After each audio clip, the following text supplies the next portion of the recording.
Hey, it's Abe here with Under the Hood, and today we're going to be checking out the Electro-Harmonix Micro Q-Tron envelope follower.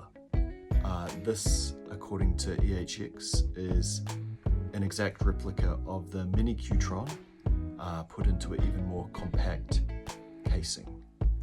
I have not used a mini Q-Tron, nor have I used a OG full-size Q-Tron.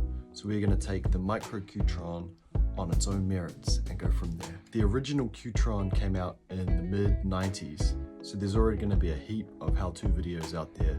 We really get into the user manual vibes, and alongside that, the controls are pretty straightforward.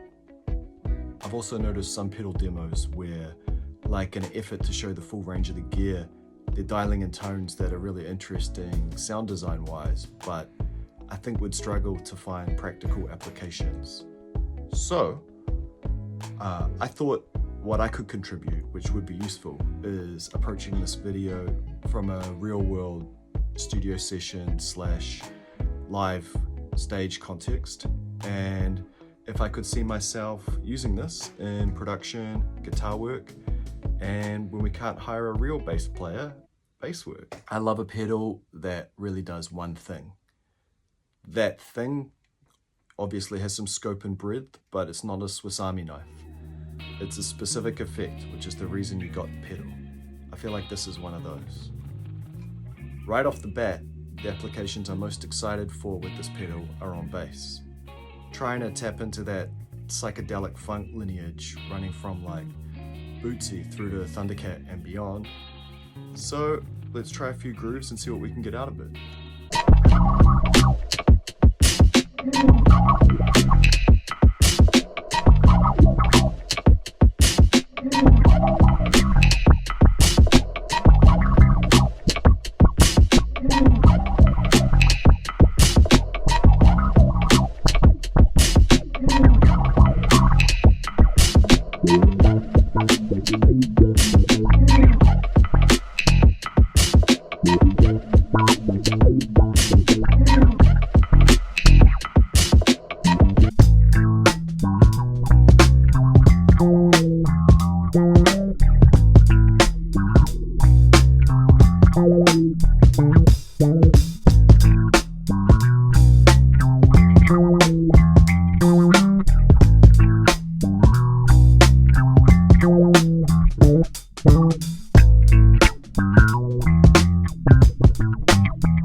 So after a bit of digging online, apparently the original Q-Tron has a slightly more warm 70s vibe, and the Micro and Minis are a bit more toppy.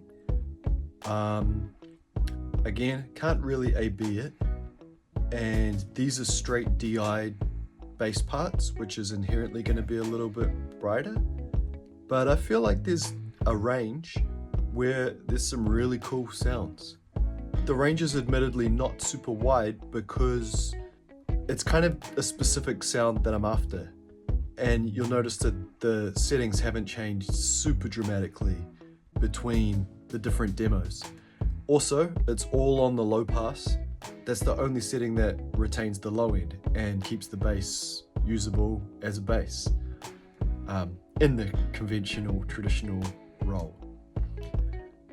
I try not to get too hung up about tone. Obviously, it is super important, but not to the extent of like, that's not a real Klon Centaur, that's a first edition Tube Screamer, you gotta play through a Dumble, like fuck that, you know, like a good sound is a good sound.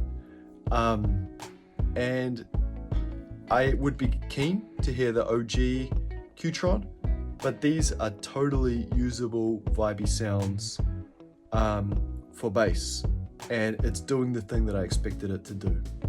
I dig it. I would be really happy to have this as part of the studio, and I would love to hear some of my friends who are real bass players do some wild like slap funk stuff and just kind of see what the outer limits are.